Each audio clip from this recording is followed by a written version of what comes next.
দর্শক,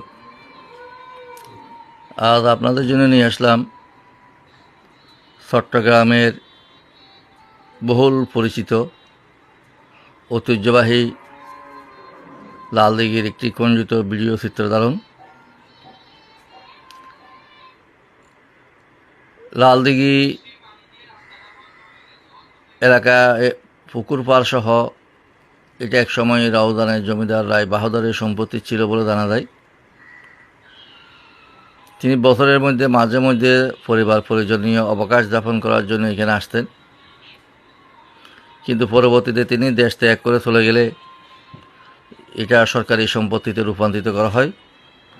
বর্তমানে Chittagong city corporation দেখভাল করে। লালদিঘি নামের উৎপত্তি যতটুকু জানতে পেরেছি, ব্রিটিশ শাসন আমলের সময় এখানে দুটি সরকারি দপ্তর ছিল, যাহা লাল রং দ্বারা বেষ্টিত, এবং সেখানে যে দারোয়ানরা থাকত তারাও লাল পোশাক ধারণ করত। সেখান থেকে লালদিঘির উৎপত্তি বলে জানা যায়। চট্টগ্রাম সিটি কর্পোরেশন লালদিঘির চতুর্পাড়ে সৌন্দর্য বর্ধন করেছে, যাতে পর্যটকরা পরিবার সহ এসে এখানে ঘোরাফেরা করতে পারে, এবং বসার জন্য সেখানে স্পেস তৈরি করা হয়েছে। যারা সকাল বিকাল হাঁটার অভ্যস্ত, হাঁটতে হয় লালদিঘির চতুর্পাড়ে, তাদের জন্য সুন্দর ফুটপাথের ব্যবস্থা করা হয়েছে।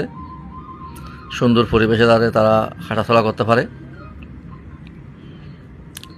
লালদিঘির পশ্চিম পাড়ে চট্টগ্রাম সিটি কর্পোরেশন একটি মসজিদ নির্মাণ করেছেন,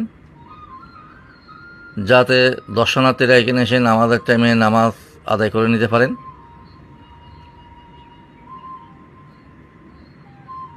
এক কথায় যদি বলি, চমৎকার একটি এলাকা, সুন্দর একটি এলাকা, দর্শনীয় একটি এলাকা।